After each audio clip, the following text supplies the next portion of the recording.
দ্রুত নির্বাচন না হলে বাড়বে রাজনৈতিক সংকট, জটিল হবে সামগ্রিক পরিস্থিতি। বিশ্লেষকদের পাশাপাশি সাধারণ মানুষের মধ্যেও এমন ধারণা সৃষ্টি হয়েছে।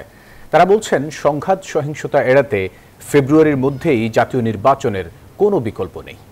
বিশ্লেষকদের মতে, ভোট দেরি হলে ফ্যাসিবাদী শক্তির উত্থান হবে, ব্যাহত হবে গণতন্ত্রের পথ চলা। মুরাদ আক্তারের ক্যামেরায় নাইম আল জিকোর রিপোর্ট। আসছে ফেব্রুয়ারিতেই হচ্ছে জাতীয় সংসদ নির্বাচন। সরকারের পক্ষ থেকে কথা জানানো হয়েছে বারবার। সে অনুযায়ী ভোটের রোডম্যাপ ঘোষণা করেছে নির্বাচন কমিশন। কিন্তু তারপরও কোথায় যেন ছন্দপতন। শঙ্কা আছে উৎসবমুখর ভোট নিয়ে। সাধারণ ভোটাররা মনে করেন, ভোট দেরি হলে আরো জটিল হবে রাজনৈতিক পরিস্থিতি। ওদের স্বপ্ন পূরণে পাশে থাকতে পেরে আমরা গর্বিত। বিএনপি বলেন তাদের মতো সেটা চাচ্ছে, জামাতের মতো চাচ্ছে, এনসিপির মতো চাচ্ছে। বিগত 15 বছর ফিজিক্স সরকার জোর করে ক্ষমতা ছিল, ক্ষমতা থেকে আমার ভোটের অধিকার কাটিয়ে দিচ্ছে। অস্থায়ী সরকার আর নির্বাচিত সরকার, এর সময় তো অনেক কাজ বন্ধ থাকে। সেক্ষেত্রে আমি মনে করি দলীয় সরকার আসা অবশ্যই প্রয়োজন। যতদিন যাচ্ছে ততই জটিল হচ্ছে রাজনৈতিক পরিস্থিতি। জোট আর ভোটের হিসাব বদলে শত্রু মিত্র হচ্ছে।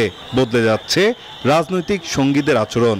জুলাই সনদ, গণভোটের মতো মৌলিক ইস্যুতে উত্তপ্ত হচ্ছে রাজনীতির মাঠ। বিএনপির অভিযোগ, জুলাই সনদ বাস্তবায়ন নিয়ে সরকার ও ঐক্যমত্য কমিশন জনগণের সঙ্গে প্রতারণা করেছে। জামায়াতের দাবি, সরকারের ওপর চাপ সৃষ্টি করছে বিএনপি। নানা ইস্যুতে টানাপোড়েন আছে এনসিপির সঙ্গেও। যদিও ফেব্রুয়ারিতে নির্বাচনের সিদ্ধান্তেই দৃঢ় সরকার।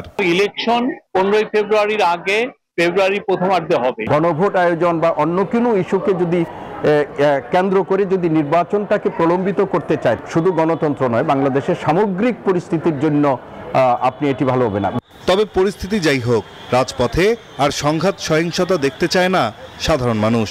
এত পরিমাণে চিন্তাই বাড়ছে, যেটা লাস্ট 2-3 বছর এতটা ছিল না। অল্প কিছু হলে দেখেন মারামারি, কেউ কিছু, পুলিশও নাই, আর্মিও নেই। রাজনৈতিক বিশ্লেষকরা বলছেন, ভোট ঘিরে নানা ষড়যন্ত্র আছে। তাই বিচক্ষণ ও বাস্তবসম্মত সিদ্ধান্ত নিতে হবে রাজনৈতিক দলগুলোকে। শঙ্কা, নির্বাচন দেরি হলে সহিংসতার সৃষ্টি হতে পারে, যার সুযোগ নিতে পারে তৃতীয় কোনো পক্ষ।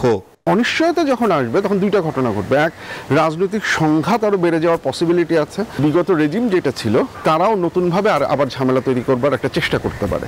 বিশেষজ্ঞরা বলছেন, গণতন্ত্র রক্ষার পাশাপাশি শান্তি ও স্থিতিশীলতা রক্ষায় দ্রুত নির্বাচনের কোনো বিকল্প নেই। ফ্যাসিবাদী শাসন ব্যবস্থা কায়েমের লক্ষ্যে গত 3টি নির্বাচনে সাধারণ মানুষের ভোটাধিকার হরণ করেছিল আওয়ামী লীগ।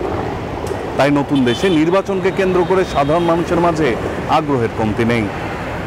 মত বিমত দুটো থাকলেও বেশিরভাগ মানুষই বলছেন, যত দ্রুতই নির্বাচন অনুষ্ঠিত হবে তত দ্রুতই কাটবে রাজনৈতিক সংকট, দেশে প্রতিষ্ঠিত হবে গণতন্ত্র। নাইম আল চিকো, নিউজ 24, ঢাকা।